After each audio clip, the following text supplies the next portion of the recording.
ছাব্বিছৰ বিধানসভা নিৰ্বাচনত চামগুৰি সমষ্টিত সাংসদ ৰকিবুল হুছেইনৰ পুত্ৰ তানজিল হুছেইনক একাংশ কংগ্ৰেছী কৰ্মীয়ে মানি নলয়। চামগুৰি সমষ্টিত আগন্তুক 2026ত মিয়া জনগোষ্ঠীৰ পৰা প্ৰাৰ্থী প্ৰক্ষেপ কৰিব লাগে বুলি কোৱাত ৰূপহীহাটৰ প্ৰাক্তন বিধায়ক আব্দুল আজিজে পূৰ্ণ সমৰ্থন জনায়। সংখ্যালঘু সমষ্টিসমূহত ভাল উচ্চ শিক্ষিত মানুহ আছে, সেয়েহে মিয়া জনগোষ্ঠীৰ শিক্ষিত মানুহক প্ৰক্ষেপ কৰিব লাগে। নগাঁও লোকসভাৰ পৰা আমিনুল ইছলামৰ কথাও উত্থাপন কৰে। না এই দাবিটো যেটো উত্থাপন কৰিছে এইটো মোৰো কথা। মিয়া জনগোষ্ঠী মানে বেংগলী স্পিকিং যিসকল মুছলিম, সেই মুছলমানসকলৰ ফালৰ পৰা যে সিহঁতে বিচাৰিছে এইটো ন্যায্য দাবী কৰিছে। কাৰণ অতীতক যদি আপুনি অতীতৰ ফালে চায়, ইয়াতো আপোনাৰ মহম্মদ ইদ্ৰিছি আছিল একমাত্ৰ স্বাধীনতাৰ পিছত মিয়া মুছলমানৰ একমাত্ৰ ৰাজনৈতিক নেতা অসমৰ মাটিত। কংগ্ৰেছৰ ভিতৰত তেখেতৰ লগত মানে ফেৰ মাৰিব পৰা নেতা তেতিয়া জন্ম হোৱা নাছিল নহয় কোনেও। গতিকে আজি যিটো প্ৰশ্ন উত্থাপন হৈছে ইয়াৰ কাৰণ আছেতো। আজি মিয়া জনগোষ্ঠীৰ চামাগুৰি সমষ্টিৰ পৰা যি উত্থাপন হৈছে, বহুত শিক্ষিত, qualified, learn, educated, highly intellectual, মানে বহুত ইন অল ৰেচপেক্ট, মানে আপোনাৰ ডক্টৰ, ইঞ্জিনিয়াৰ আজি চামাগুৰি সমষ্টিতটো কম নহয়। গতিকে সেই ক্ষেত্ৰত কিয় দাবী উত্থাপন নকৰিব? ময়োতো এইটো দাবী উত্থাপন কৰিম। ময়োতো এই সমষ্টিৰ এজন কেণ্ডিডেট।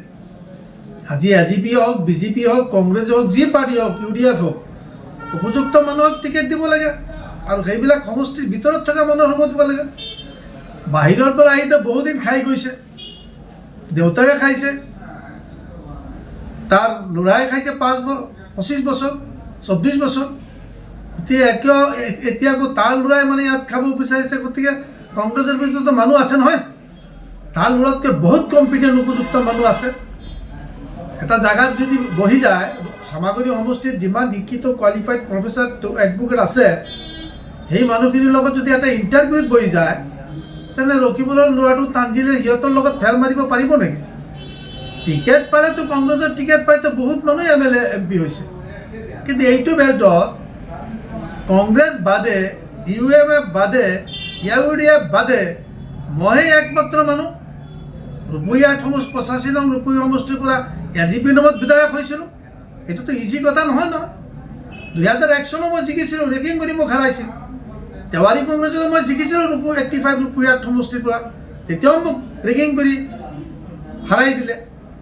গতিকে কংগ্ৰেছৰ নামত মুছলিম বেল্টত, মিয়া অধ্যুষিত অঞ্চলত, বেংগলী স্পিকিং এলেকাত MLA সহজ, কিন্তু এতিয়া অলপ কঠিন হৈছে।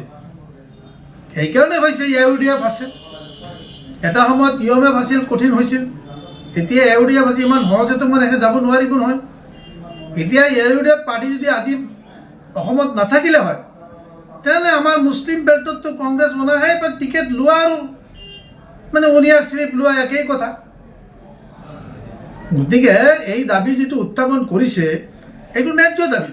এইটো গোটেই অসমতেই, বিশেষকৈ ব্ৰহ্মপুত্ৰ উপত্যকাত য'তেই মিয়া মুছলমান, বেংগলী স্পিকিং মুছলমান মেজৰিটি সমষ্টি আছে, তাতে আমাৰ সেই সমষ্টিৰ মানুহে UDFৰ পৰাই পঠাক, কংগ্ৰেছৰ পৰাই পঠাক, AGPৰ পৰাই পঠাক, BJPৰ পৰাই পঠাক, য'ত দলৰ পৰাই পঠাক, দলটো চব পবিত্ৰ। দলৰ বিৰুদ্ধে মই কোনো দলৰ বিৰুদ্ধে কথা নকওঁ, কি দল চলোৱাটো অলপ বেলেগ কথা।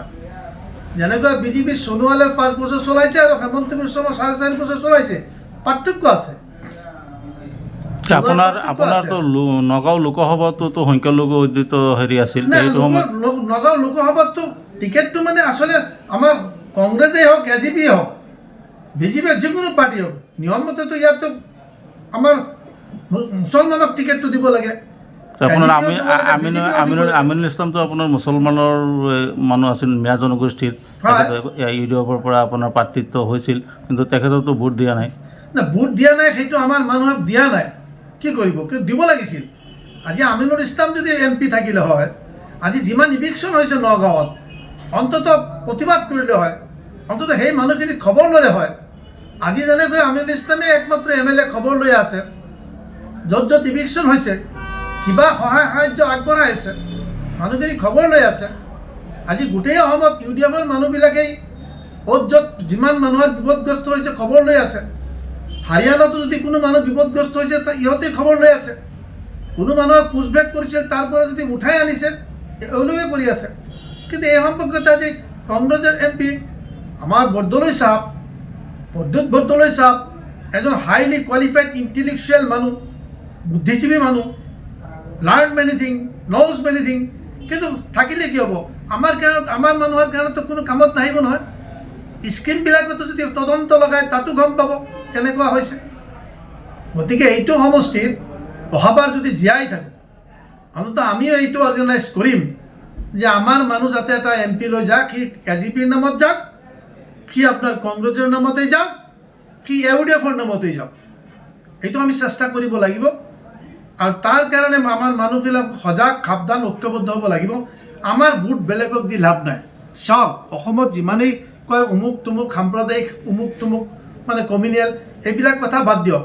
মহম্মদ ইদ্ৰিছ চাহাবৰ নিচিনা মানুহ এটা নন কমিউনিয়েল, নন মানে আপোনাৰ এটা মানে ফুললি ছেকুলাৰ মানুহ এটা কি নগাঁও সদৰৰ পৰা MLA হ'ব পাৰিছিল? কোনোদিন? সিটো ৰূপহীৰ পৰা MLA হৈছে, ঢিঙৰ পৰা MLA হৈছে। নগাঁও সদৰৰ পৰা কি তেখেতক MLA বনাইছে? কংগ্ৰেছ ইমান ছেকুলাৰ পাৰ্টি, মহম্মদ ইদ্ৰিছ চাহাবৰ নিচিনা এজন হাইলি কোৱালিফাইড, লাৰ্ণ এডুকেটেড এটা ইণ্টেলেকচুৱেল মানুহ, MA ইন ইকনমিক্স LLB, তেখেততো পৰা নাছিল।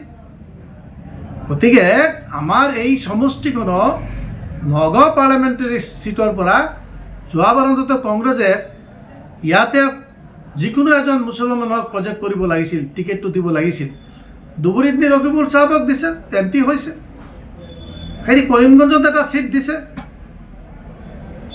ৰছিদ আহমদ চৌধুৰী, তেওঁ হাৰিছে। গতিকে এই চিটটোতো আমাৰ 65% ভোট আছে। Total population 65% vote belong to Muslim community.